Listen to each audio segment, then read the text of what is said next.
déjà, comment tu vas? Ça va très bien, toi? Ouais, ça va plutôt bien.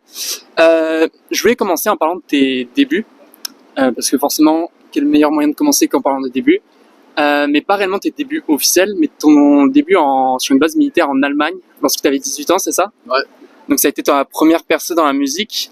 Comment ça s'est passé? Comment ça s'est organisé? Ben, dans le fond, c'est une période où je me cherchais plus qu'est-ce que j'avais envie de faire dans la vie. J'ai découvert la méditation guidée.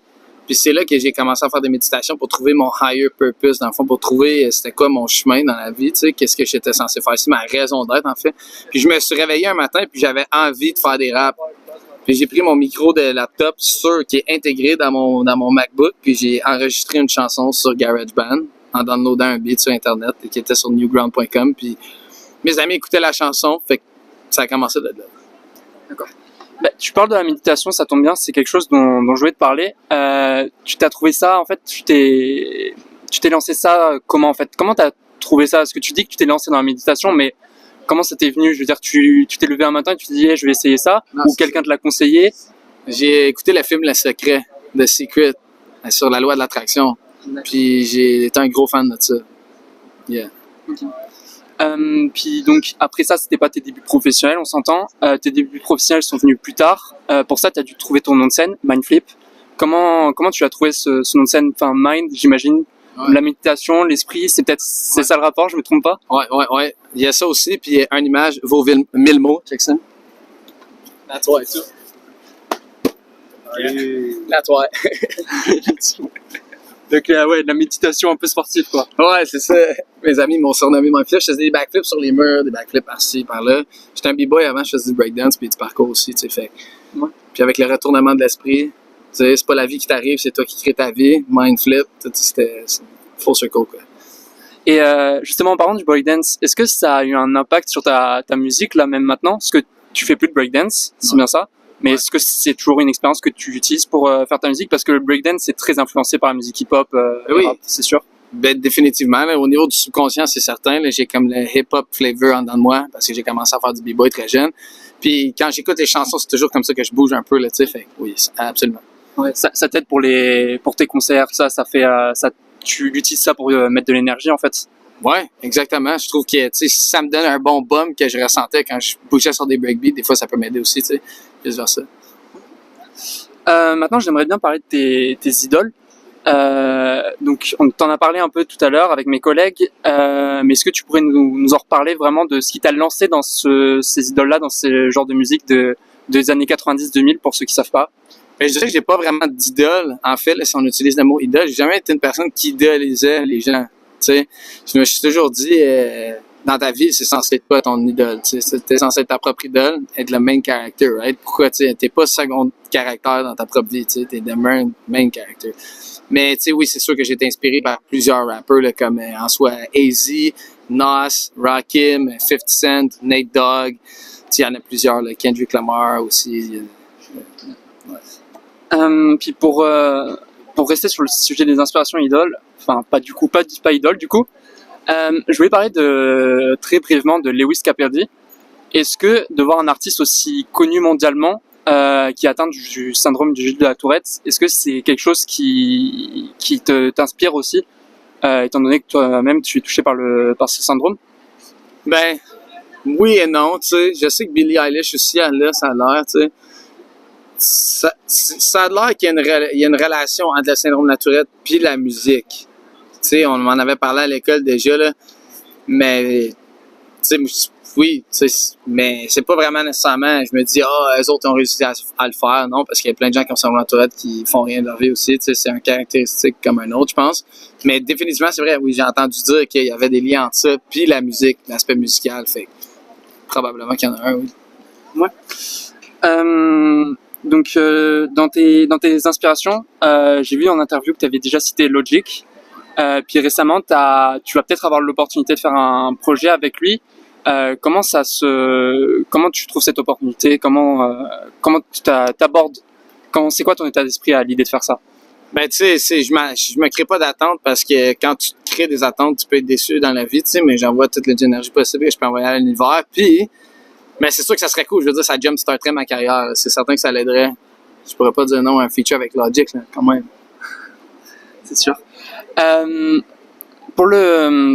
vais parler du hip-hop plus globalement maintenant. Comment est-ce que toi, t'as vécu ça, le hip-hop, le développement du hip-hop? Parce qu'on sait que c'était une période où quand même assez récente. C'est un style de musique qui est quand même assez récent. Par exemple, en France, pour les groupes francophones, il y a IAM, Supreme NTM qui ont beaucoup joué un rôle dans ça. Au Québec, tu fais sans doute partie de ces personnes qui ont aidé à propulser le hip-hop sur une scène plus grande, avec Fouki, Manu Militari par exemple, et j'en passe. Est-ce que ça t'inspire ces parcours-là? Je sais pas comment poser la question. Les groupes. Et quoi? Pardon, ouais. Les groupes d'ici? Bah c'est ça. En fait, comment tu vois ce rôle de porte-parole de hip-hop? Là, je suis prêt à le porter pour vrai, puis je pense que j'ai pas l'impression encore que j'ai atteint le rôle que je veux porter, tu sais. J'ai l'impression que je commence à rentrer dedans un peu, mais j'ai envie de pouvoir dire qu'il y a un artiste hip-hop de Gatineau, du Québec, qui est connu mondialement, mais pas juste un peu mondialement comme en ce moment, mais mondialement de façon massive. Puis là, à ce moment-là, je pourrais me dire, OK, we made it, tu sais. Bah justement, tu viens de Gatineau. Ce qui est assez drôle, c'est assez sympa, c'est qu'il y a eu quelques jours, le festival des Montgolfières s'est déroulé et on a eu une grosse scène hip-hop avec Soulja et plein de ses invités qui font partie du même label, mais aussi IAM qui avait invité un rappeur gatinois avec lui sur scène, avec qui il avait fait un titre, des tracks. Lorsque tu vois ça et tu vois le nombre de personnes qui sont sur scène à Gatineau, puis toi-même ayant fait le festival Montgolfière, tu te dis est-ce que Gatineau c'est vraiment une bonne place pour être dans le rap, dans le hip-hop? Ben, je vous dirais qu'en général, c'est pas mal une des dernières villes où est-ce que le hip-hop, tu sais, je veux dire, à Montréal, à Québec, il y a beaucoup plus d'artistes hip-hop qui ont réussi à avoir une carrière puis de vivre de leur art. Tu sais, au Québec, à Gatineau, il y en a vraiment pas beaucoup. Mais moi, je pense simplement que c'est parce qu'il y avait une demande au niveau des fans pour le rap francophone. Mais encore là, moi, je suis dans le rap anglophone, en fait, c'est un monde un peu différent, là, tu sais. Ouais. Pour retourner à tes débuts, parce qu'on évoque Gatineau, c'est Gatineau qui t'a aidé aussi à faire tes débuts avec une bourse de $1 500. Ouais. Ce genre de subvention d'aide à l'artiste, toi, tu le vois comment tu ressens ça? Mais moi, j'aime ça parce que malgré le fait qu'il y a des trous dans les rues puis que tu prends des nids de poules avec ton auto, tu sais, je me dis, au moins, tu sais, les taxes puis les impôts, tu sais, ils m'ont donné des subventions qui m'ont vraiment aidé en tant qu'artiste, tu sais, parce que c'est impossible de vivre dans un système qui est parfait, tu sais, tous les systèmes ont des flaws, mais je trouve que c'est quand même beau, notre aspect socialiste, de s'entraider au niveau financier au Canada, au Québec, tu sais. Puis ça, c'était pas une grosse bourse, c'était $1 500, mais j'ai tout donné. On a fait une vidéo de musique, puis la vidéo, je l'ai postée sur la page de Rap Nation, puis il a compilé plus de 8 millions d'écoutes. Fait que ça allait servir à quelque chose, ça m'a mis sur la map, fait que maintenant je vis de mon art, fait que shout out de Carrefour Jeunesse Emploi. Super.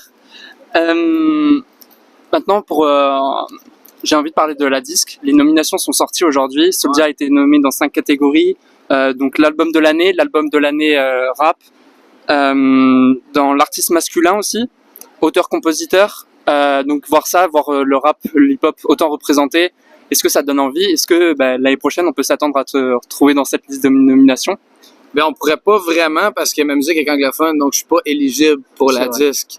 Fait que, tu sais, à moins que je commence à faire majoritairement de la musique francophone, nous autres, c'est les Juno au Canada, tu sais.